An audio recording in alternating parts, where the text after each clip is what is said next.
Hi, I'm Owen, the host of the Australian Finance Podcast. This podcast is proudly sponsored by BetaShares, one of the leading providers of ETFs here in Australia. Serving thousands of financial advisors and over 1 million investors, BetaShares manages tens of billions of dollars on behalf of investors right across the country. I'm proud to partner with BetaShares on the Australian Finance Podcast, Australia's premier financial podcast, because there is great alignment in the long-term philosophy shared by both businesses. I hope you enjoyed this episode of the Australian Finance Podcast. Welcome to another episode of the Australian Finance Podcast. I'm Gemma Mitchell, and today I'm joined by a financial advisor, friend of the show who has been on before. Deline from Mazi Wealth is joining us. How are you, Deline? Hi, Gemma. I'm good. Thanks for having me on again. No worries. So last time you were on, you were talking all about super and retirement, and it was an episode with Kate back in 2022. And I was just sharing with you that Owen and I were having a look at the views on YouTube, and it was one of the most viewed that we've put up. So that's pretty impressive. Yeah, that's wild. Crazy. So I might actually link that one so people can check it out. But that was a really good one, super retirement, which is very, very important. But today we're getting into another thing that seems to be on everybody's mind. I see it on social media all the time, but we have people can write in and ask questions of the show, and we see this come up quite a lot. So today we're jumping into family or discretionary trusts, more commonly kind of referred to as family trusts and things. But a big disclaimer, like always, today, Deline and I are probably going to talk about financial concepts, strategies, different things. It's really, really important that anyone listening understands that this is for education purposes only. Think of it as entertainment, information so that you know what options are out there, and then you can go and get your own advice. So we'll talk about where you get advice as well, but it'd be really important that you get personal advice for your situation, because what works for some people won't definitely work for the others. And we're going to talk about when these might be appropriate and when you might want to look into it, but very, very important to get your own advice. Always a disclaimer. Yeah. So before we get into it, Deline, do you want to tell us a bit about, you're an award-winning financial advisor. Do you want to talk to us about your career? You've got quite the social media following. You seem to be popping up kind of everywhere. Oh, am I? Okay. Yeah. So I've been in financial advice. Oh gosh, I don't even know. I've lost count now. Probably I'm going to say 15 years. I started in financial advice because I went to uni. I didn't know what I was going to do, but I studied a Bachelor of Commerce. And in the first year, there's a whole heap of core subjects you need to complete, like economics, accounting, and business statistics is one of those. And everyone was saying how hard business stats is, and it's a huge failure rate. And then I ended up with a high distinction with it. And I thought, maybe I'm good at maths. So I switched into finance. And then towards the end of my degree, I just started applying for any jobs in finance. And I ended up getting a job with a financial advisor in my last year of uni. And I had no idea what financial advisors did, but I started there and then realized pretty quickly how transformative the work can be. And so that's when I decided I was going to be a financial advisor. So I did a couple of support roles for a couple of years. And then when I was 24, I was promoted into a financial advice role. So I've worked for a few different types of businesses. I've worked for some large superannuation funds. So Sun Super was one of them. It's now Australian Retirement Trust. But I've also worked with some private or self-licensed financial advice businesses as well. And then about a bit over 3 years ago, I started my own business, Mazi Wealth. And at the moment, it's me. I've got 2 support employees. And then I've also got a new advisor joining me next month, which I'm really excited about. So we're slowly expanding.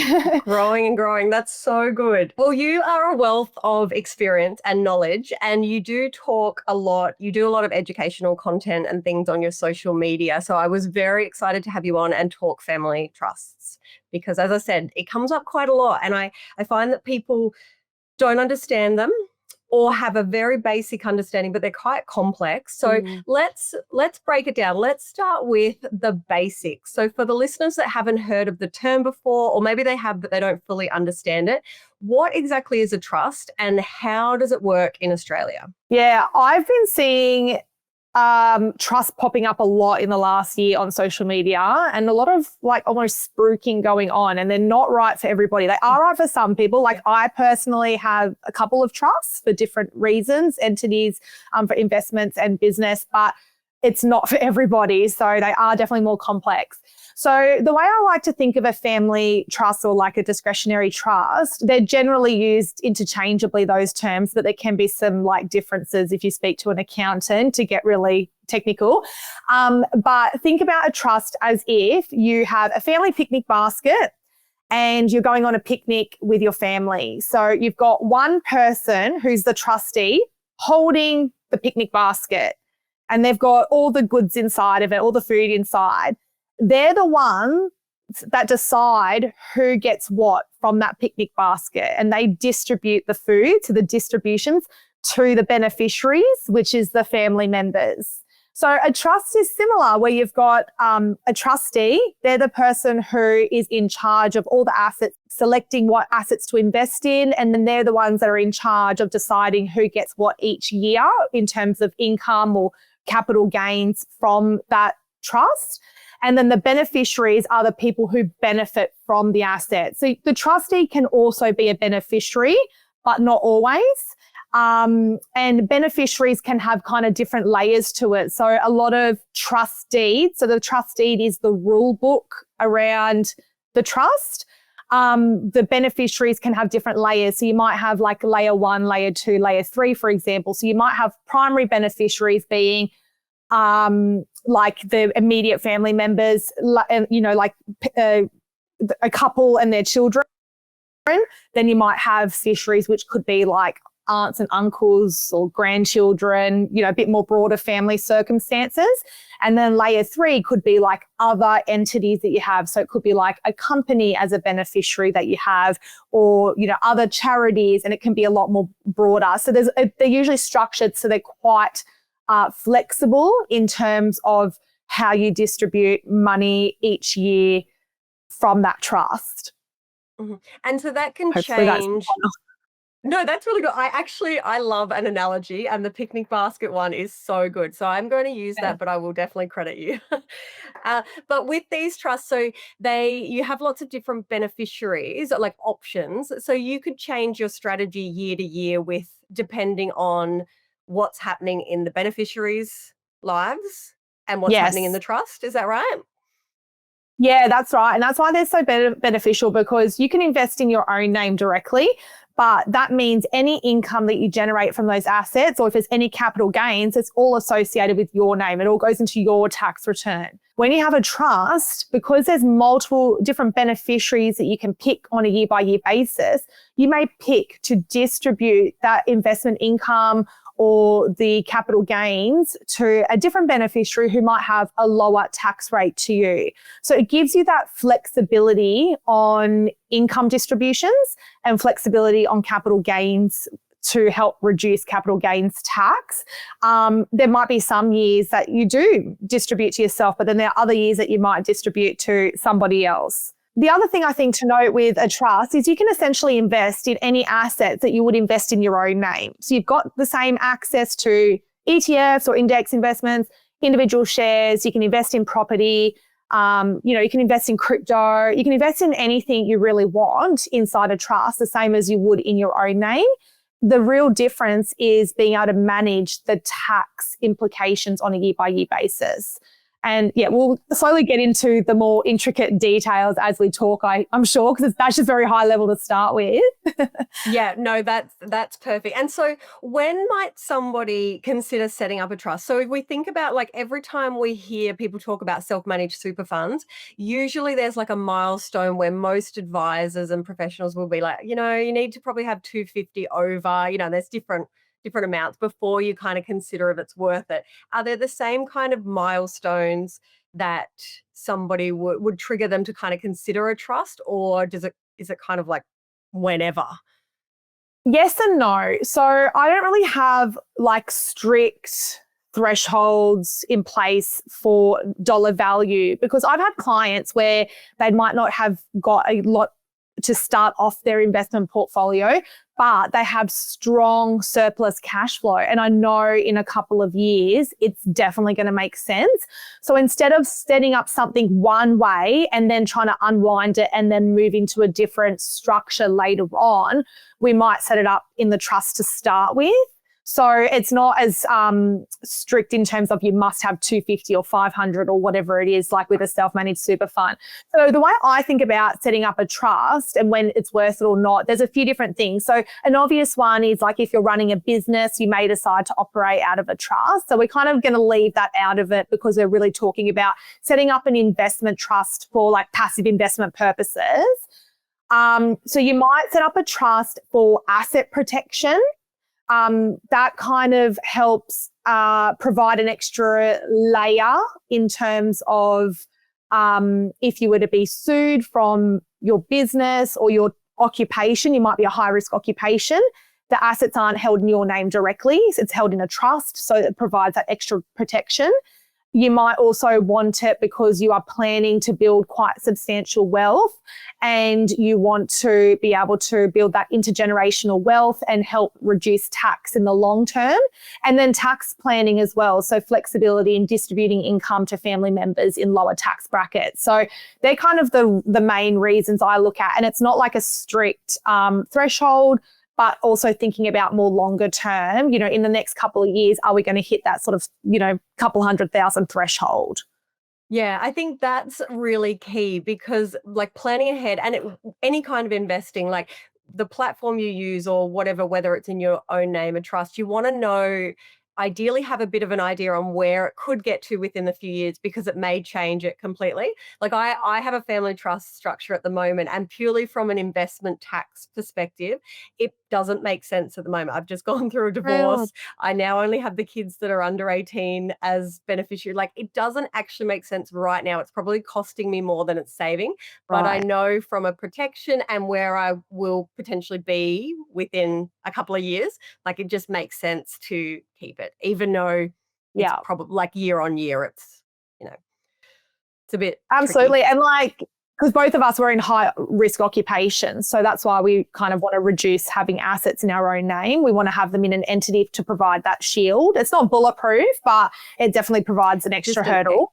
Extra layer. Yeah, absolutely. But having an idea when you start, so when you're going to talk to an accountant or a financial advisor, you know, knowing your surplus cash flow, knowing where you think your income might be, what capacity you have to save, invest, those types of things can really change what will be recommended. So forward planning is key with this type of stuff. Yeah, absolutely. Because I've seen people in the past where they've set up, you know, they've come to me, they've already got investments, it's going great, but they probably should have set that up in a trust to start with because now to move it in there, there would be like capital gains tax to change change the name, the ownership name. So it may have been better just to be straight into a trust. That's why it is important to think more, longer term. And I guess like when it's overkill or when people don't need it, the analogy I like to use, because I know you know I like analogies. So trusts are a bit like a Swiss Army knife, like so useful in the right situation. But if you're just trying to spread peanut butter, like it's not really going to be very useful. I love that. It's so good. Yeah. So if you're starting out with like a small amount of assets or income or like you want simplicity, because trusts definitely require a lot more admin than not set and forget. There are lots more costs associated with having a trust. Like, you know, it may not be appropriate. So you really need to consider like your own family dynamics, as we said, the assets that you want to hold, because if it's property versus like ETFs, you know, they're very different outcomes. So we'll talk more about that in a moment. If you're part of a couple and one of you's on a lower tax bracket, like maybe, and that's the intention for a long period of time, maybe it just makes sense to invest in the lower income earner's name. Like, I don't know. And then like level of assets, like the stage of life you're at, occupation risks. And then like also, what do you, with your strategy, are you borrowing to invest as well? Because that again can definitely provide implications if you are looking to invest in a trust, because we can't really negatively gear with a trust in our own name. So again, we'll probably get to that in a moment. Yeah, I think that's a really good point as well, because if we think of the trust, it's a separate entity. Things like negative gearing, different concessions on capital gains tax and things have a different implication when they're in our personal name. So think of your own tax file number versus in a trust that then gets broken up into different areas. So run us through high level, not financial advice.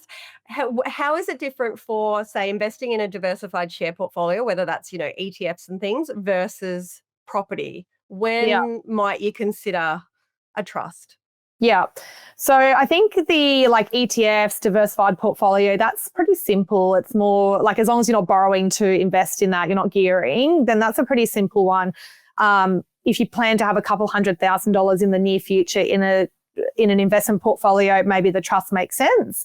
If you want that flexibility on trust, if you've got multiple family members, if you've got children that are getting close to adulthood, like 18 years old, because you can't actually distribute to minors on investment income above $400 roughly, because minors actually get taxed higher than adults do. So that's why we don't. That's the problem I have now. My two kids are under 18 and they're the beneficiaries. Well, that's useless right now. Yeah, but they're not going to be minors forever. So hopefully longer term it will pay off. But in terms of property, this is where it becomes a little bit more complex. And this is the stuff that I've been seeing spruiked a lot on social media.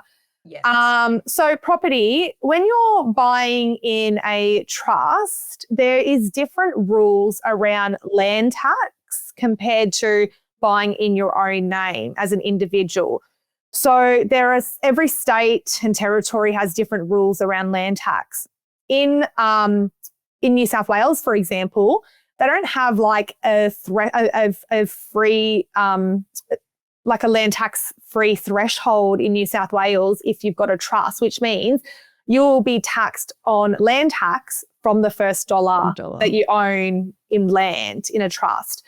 Whereas like somewhere like Queensland, if you have land in your own name as an investment, you can have about $600,000 in land roughly.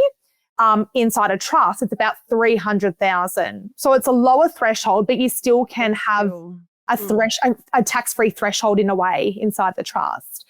So I have a client that I'm working with at the moment, and they're about to inherit a property in New South Wales, and they wanted to know, should they move that straight into a trust when they inherit that?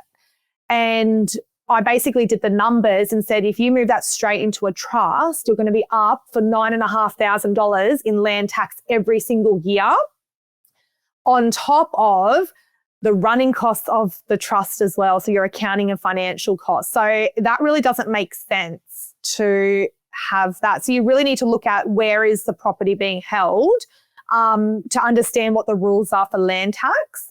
Mm-hmm. The other thing to consider is with a trust, you can still get your 50% capital gains tax discount when it's inside a trust if you're distributing to a beneficiary.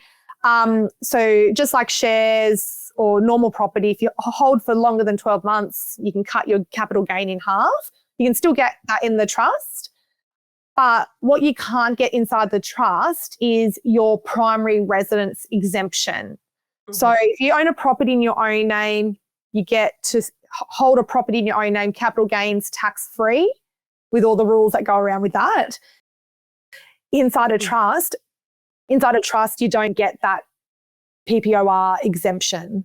Correct. And so if you own a property in a family trust, can you live in it? Because I know there's different rules with self-managed super funds, but does that apply to family trusts, restrictions on how you use the assets?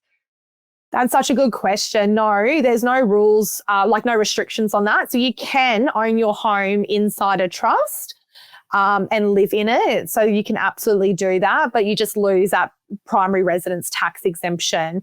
Yeah. So the main reason somebody might do that is really from an asset protection.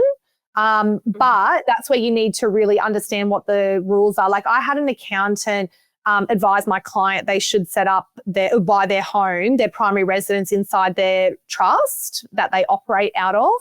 And I said, absolutely not, because they were going to be up for like 20 grand in land tax a year where they were located, because it was quite an expensive property.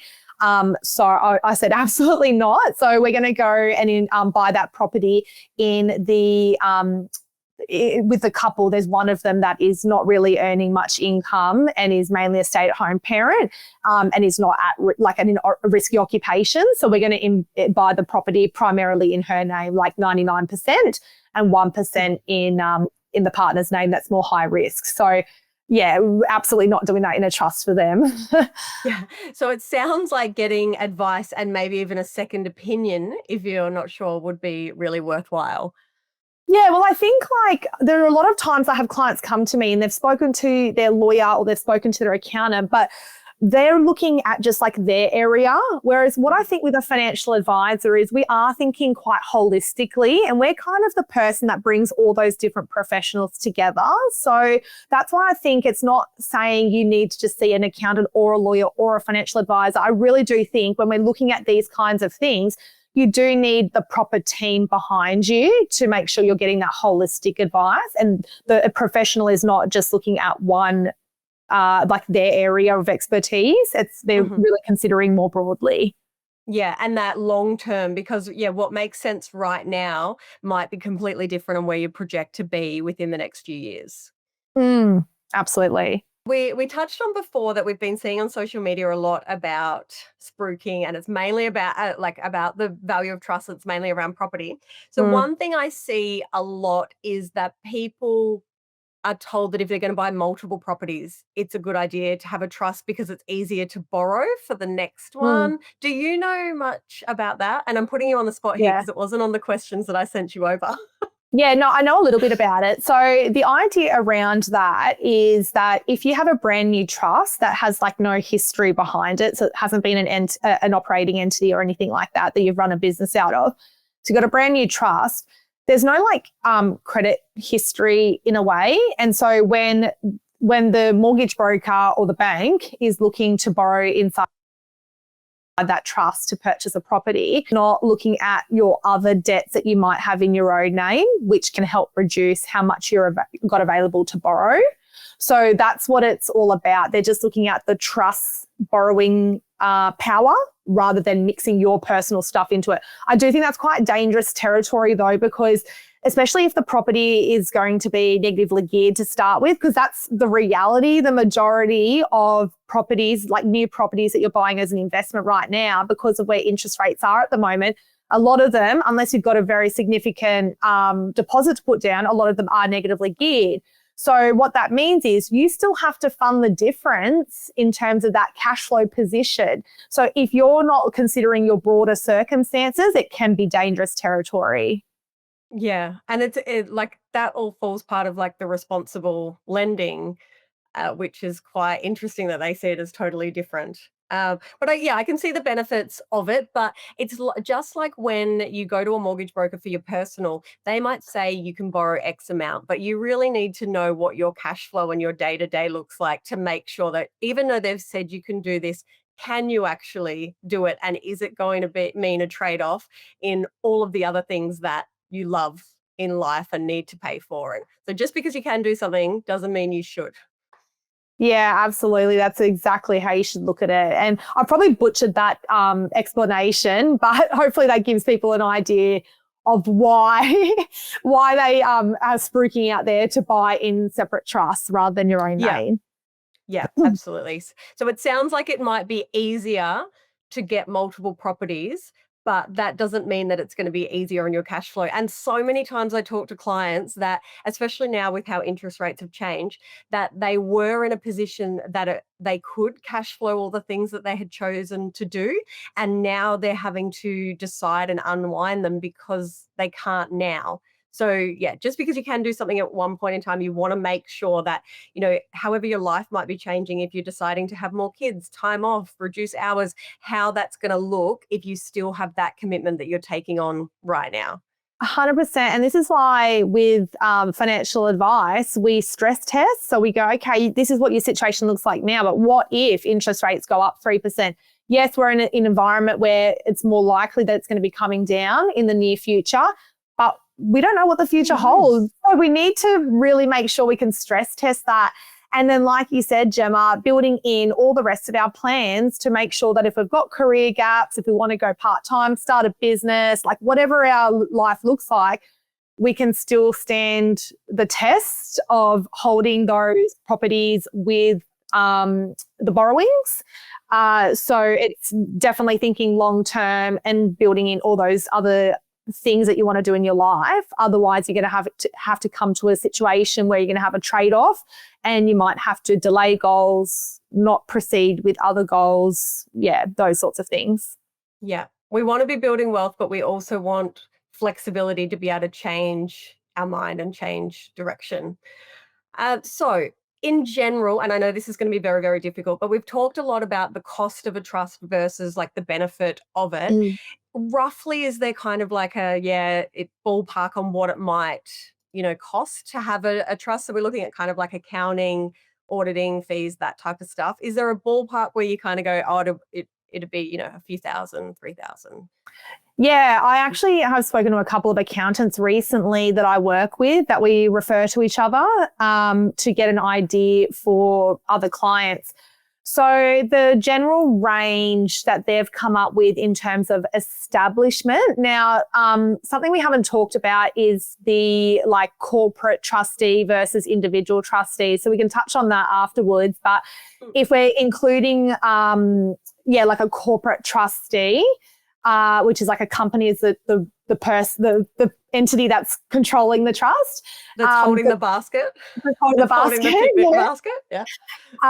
It's somewhere between sort of $1,500 to $4,000 as like a ballpark figure from the few accountants I've spoken to. That's what they're charging to set up a trust with a company as the trustee. And that includes the ASIC fee as well, which is like $500 as a rough guide. So yeah, about $1,500 to $4,000 as a setup, and then you have some ongoing. Yeah, and then ongoing, they're sort of charging between sort of $2,500 to nearly $4,000 ongoing again. That kind of just depends on what the assets are inside the trust. If it's like one single property versus a whole portfolio of diversified shares or ETFs. But also, how are you holding? Is it like on a platform where you get a consolidated reporting, or is it all individually held where the accountant might have to do a lot more work with you to get the tax outcome? So yeah, it kind of depends. But I also mentioned earlier on, I had a client come to me where their lawyer who's helping with an estate administration, they provided a quote to my client to set up a trust for like $10,000. So it can vary out there. So that's when I went back to my other accountant and said, hey, what would you charge to set up this sort of structure? And they came up with that under 4,000 figure rather than 10,000. So it kind of varies. Yes. And it's always good to talk to different professionals as well. Like if you don't already have a relationship with an accountant, a financial advisor, a money coach, whoever it is, it's always good to talk to a few different professionals because the prices and the service is going to very much differ, the amount of support and things that they'll give you, but also who you gel with and who you actually just want to work with. Like we don't gel with everybody. So you want to find somebody that you feel super comfortable with. You can ask anything regardless if you think it's a silly question, and that you have the expectation of how you're going to communicate and, of work together. So yes, if you're getting a quote and you're considering this kind of thing and you're talking to an accountant or an advisor on if this is right for you, it's always good to talk to a couple to make sure that, you're getting realistic idea on the service. You like the person and you can work with them, and the costs are realistic for what you need done. Absolutely. Should we touch on the company versus individual trustees? Let's talk about trustee. Yes. So talk to us about who is carrying the basket, the picnic basket. Look, to be upfront, in most cases, I always try and encourage clients to set up a corporate trustee. It might be a bit more expensive to set up front because you've got, ASIC fees upfront and ongoing. And you've got to set up a company as a trustee. But I do think in the long run, it is much better from a succession perspective, asset protection perspective, and then avoiding like any unexpected sort of or unintended consequences. So what I mean by that, so from a succession planning, if you have an individual trustee, and you can actually have more than one person that holds the basket in reality. You could have, 2 people, you could have 4 people, like you could have multiple people holding that basket technically. But the more people you have, the more you need to have more agreement on the decision making. So you got to agree there. But essentially you can have individuals. And if something happens to one of those individuals, let's say it's a couple, something happens to one of those individuals, you then need to go through and change all the asset holdings. So you need to go and change, instead of having like Gemma and Deline as trustee for our XYZ trust, say something happens to me, then it's just Gemma as trustee. You've got to go through and change all the investments to be Gemma as trustee for the XYZ trust. Yeah, so the name of the trust is actually changed. Yeah, so it's a lot harder from it if somebody passes away or loses capacity. I guarantee this is like the last thing you want to be doing, is doing all this administration work. So from a succession planning, it is a lot easier if you've got a company, because it's the company as trustee for the trust, and you can remove and appoint directors quite easily, and the rest of the assets stay intact. You don't need to change any of the holdings. So it's much easier from a succession planning perspective. It's also easier from like a report, like reporting perspective, when to distinguish what's a trust asset versus your own assets.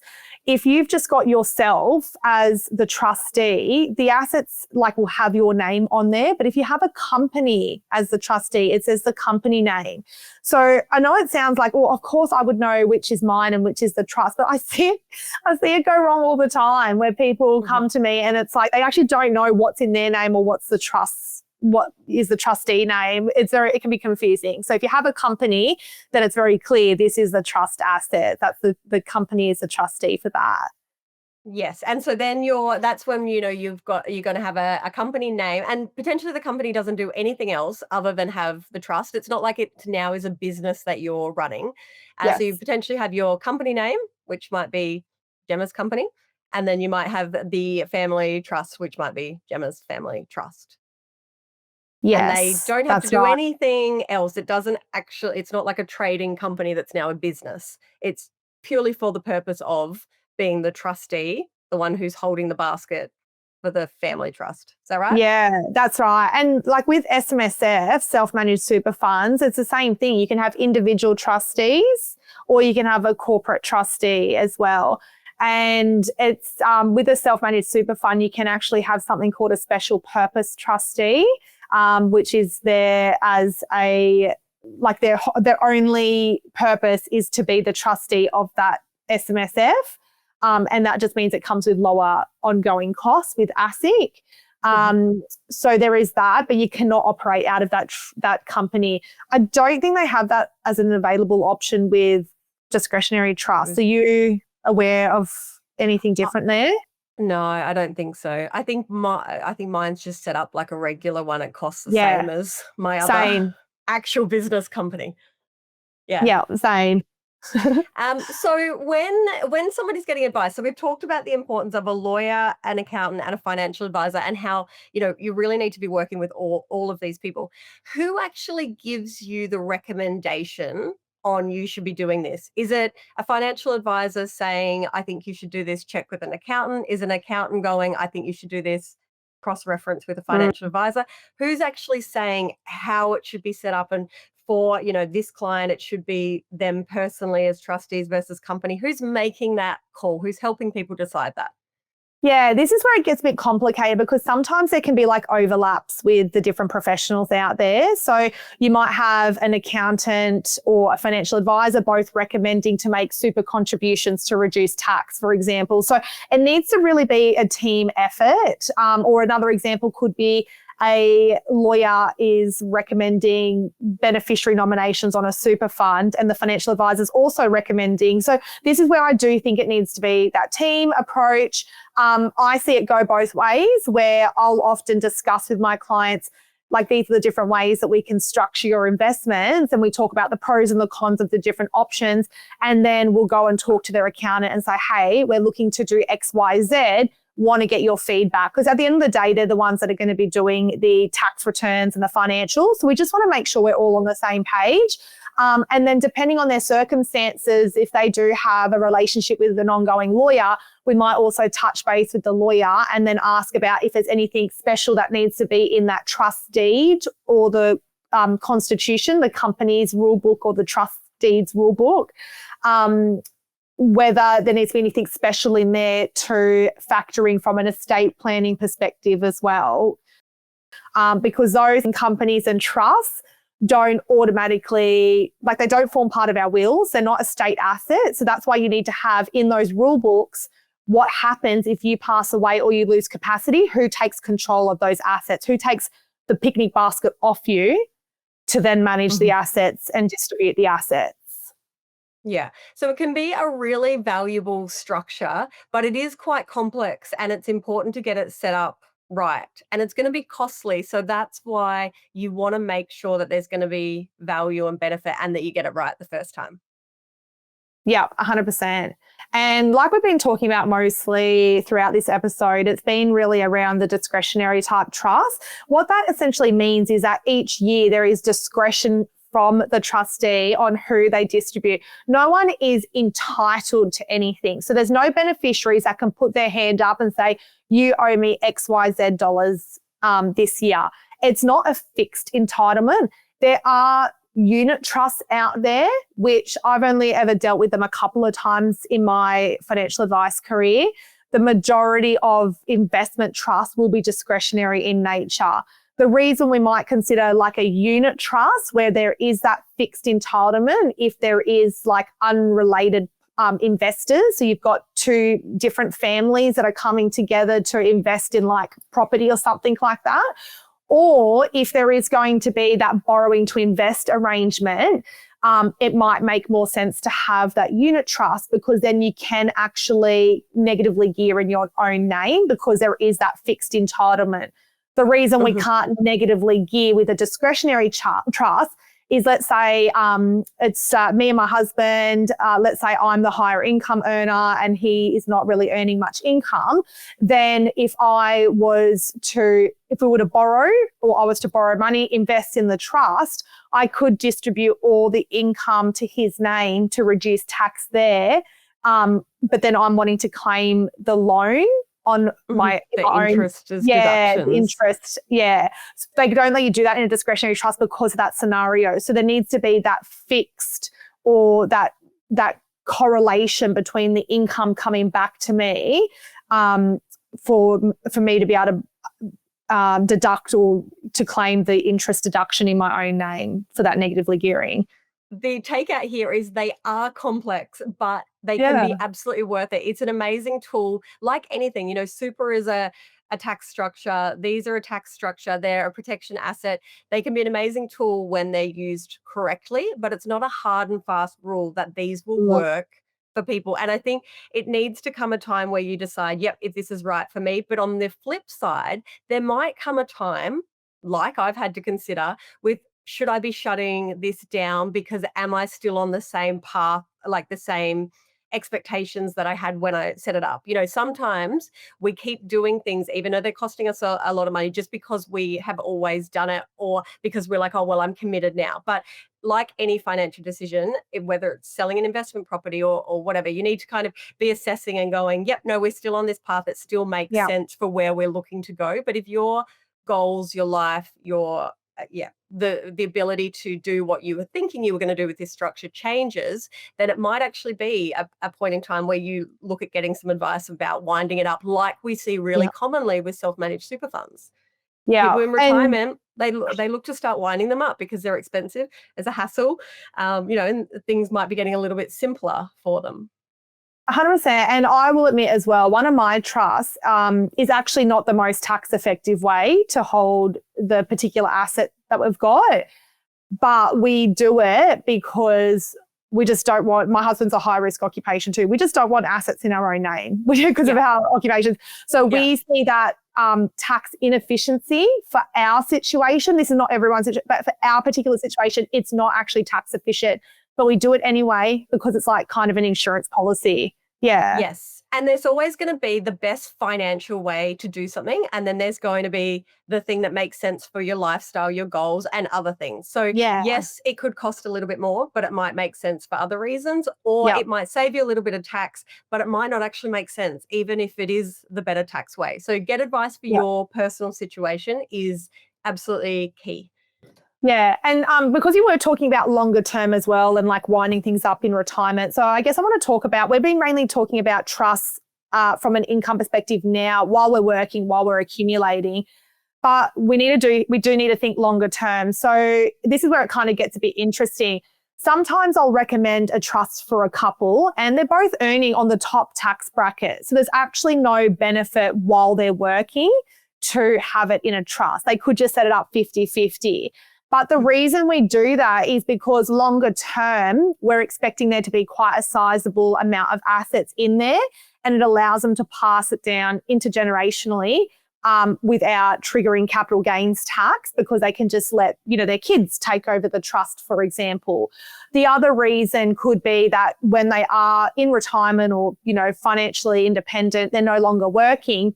If they do need to draw down on any capital because there's not enough to live on in terms of just the income, then when we sell down on assets, we're able to split the gains between the different beneficiaries. Whereas if it was just in their name jointly, there's like not that flexibility. So that's why it could be more longer term. It might not be benefiting now. And that's kind of what you were referring to.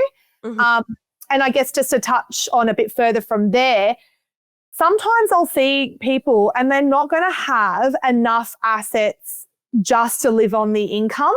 And so especially if they want an early retirement, like they might be planning to draw down their super from 60 or 65 onwards, but they want to have something that they can draw down on earlier from like 50 or 55 years old. So they'll need a bucket of money, but for the majority of people, they're not going to just have enough assets to live off the income. They do need to draw down on that capital. So that's why the trust could be potentially beneficial, but there's other structures too that could be considered. Yeah. So lots of different benefits, and it can also change at your different stages. So when you're working and accumulating, it could be the tax structure, predominantly from splitting, and then it might be from actually selling down assets because you're needing to live off them, and then a change again once you potentially are getting some superannuation or something that means that you don't need to rely as heavily on the assets inside this kind of trust. So it sounds like it's something that's quite flexible, that's going to have a lot of different benefits depending on your situation that could actually change over time as well. Yeah. And they're used by the wealthy, but doesn't mean that they're only for the wealthy. They can be definitely for people that are up and coming wealth builders, that are thinking longer, thinking ahead. And really beneficial for potentially dual income families and people that do have children because they're wanting to pass down assets and reduce taxes and things like that. Yeah, amazing. Well, thank you so much for going through all of that. I'm sure it's something we could talk about all day because it is so complicated. But I guess the takeaway I would love people to know is if you see people talking about this kind of stuff and the benefits, there is always pros and cons to everything, and you need to know for your situation how it looks, and working with an advisor and accountant that can help you project, well, what's the benefit now? What might the benefit be in the future so you can make an informed decision is really, really important. But before we finish up, Deline, I always like to ask people about what they wish they knew about money. Like, what do you wish you could tell your 20-year-old self about money if you could do that? Yeah, look, this is a hard one for me because I've never been, some people have come from a position where they've had consumer debt that they've had to pay off and all that kind of stuff. Like I've never been in that situation. I've always been quite good at, saving. I never had any sort of consumer debts when I was younger. Always cash flowed, like any travel, all that kind of stuff. So I don't have any of those sort of regrets to fall back on. Yeah. But I did only start investing in my mid-20s, and it was not and some people might say that's still super young. That's still, I was going to say that's still, yeah. was young, but like I didn't really take investing seriously till like sort of my late 20s. So mid 20s was kind of just like experimenting, and ETFs and like index investing wasn't as popular back then. So when mid 20s, I was investing in like direct shares, and that was smaller amounts. So I was paying a lot of brokerage, like all that sort of stuff was less accessible back then. So I do, as everyone always wishes, it doesn't matter if a client comes to me at 60 years old, 50 years old, or 25 years old, everyone always says, I wish I started earlier. So I do kind of wish that I did start a bit more seriously when I was a bit earlier. Rather than, I started dabbling mid-20s when I started advising, and then, late 20s was when I started getting a bit more serious. So I do wish I was, was a bit serious before that, but also like as part of the journey. So it's not like a regret, but I just wish I knew a bit more about that in those earlier years. Yeah, and that is so common that so people listening will be like, oh, she started so young, but no matter what we are, like who we are or what we're doing, I think everybody says that. Like, I wish I started earlier. Like, God, I wish I bought my first property when I was 3 years old instead of just hanging out at daycare. 100%. Well, thank you so much for sharing all your wisdom. It's been great to chat with you. Where can people find you if they want to connect? Probably just Instagram, Mazi Wealth, or you can find my website and send me an email. Yeah, following you on Instagram, you'll get health and wealth. Lots of F45 updates, and it reminds me every day, I should be going to the gym. Like, so it's actually switched to FitStop now because F45 closed down, unfortunately. So I'm going to FitStop, which is a bit different, but same sort of concept. I'm just still adjusting to the different training style. Yeah, because is one F45 is like the timer, like just go for the timer, is it? And is a FitStop do as many, like you got to do a set reps? More reps, and also like it's a lot, like they expect you to lift heavier weights, and so you feel like you're standing around a lot more, whereas like F45 was a lot more high intensity, go, and so FitStop, you're just like standing around for ages, like resting, and I'm just not used to that. So that's more my kind of gym. If I actually went. All right. Well, thank you so much, and we look forward to having you on the podcast again. But have a wonderful day, and thank you for joining us at the Australian Finance Podcast. Thanks, Gemma. Bye. Thanks for watching this video on the Rask Network. While you're here, don't forget to like and subscribe so you can get videos each and every day on business, finance, investing, and so much more.